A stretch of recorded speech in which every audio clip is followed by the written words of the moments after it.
اعوذ باللہ من الشیطان الرجیم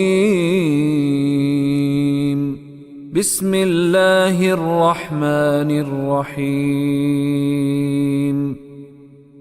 وَدَّت طَّائِفَةٌ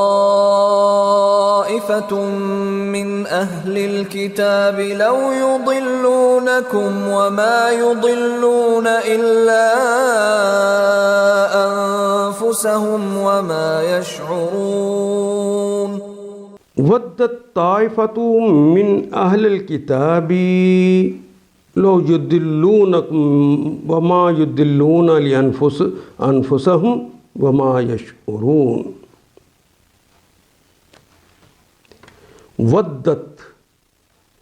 ودہ یودو کہتے ہیں محبت کرنا، چاہنا، پسند کرنا۔ طائفہ کی چونکہ بات ہو رہی ہے اور طائفہ مونس ہے، اس لیے ودت آیا ہے۔ ودت پسند کرتا ہے، طائفتن کوئی طائفہ ہے جو یہ پسند کرتا ہے، من اہل الکتابی اہل کتاب میں سے۔ یہ جو اہل کتاب کے گروہ ہیں، ان میں سے کچھ لوگ ہیں جو یہ پسند کرتے ہیں، لو یدلونکم، لو کاش۔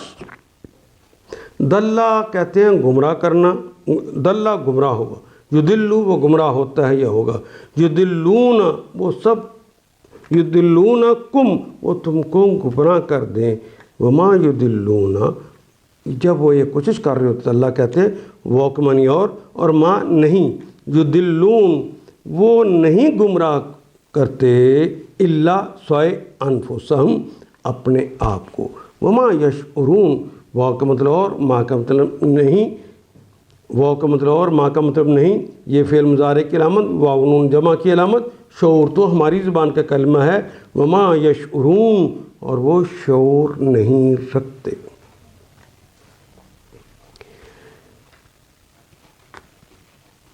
اے ایمان لانے والے لوگوں، اہل کتاب میں سے ایک گروہ چاہتا ہے کسی طرح تمہیں راہ راست سے ہٹا دے، راہ تمہاری گم کر دے، حالانکہ در حقیقت وہ اپنے سوا کسی کو گمراہی میں نہیں ڈال رہے، مگر انہیں اس کا شعور نہیں ہے۔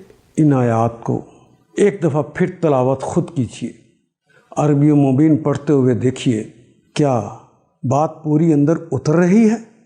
کیا یہ اردو کے سانچے میں ڈھلتی گئی ہیں عبارتیں؟ اگر بات سمجھ آنی شروع ہو گئی تو الحمدللہ یہی ہمارا ہدف ہے، اور یہ ہدف پورا ہو گیا۔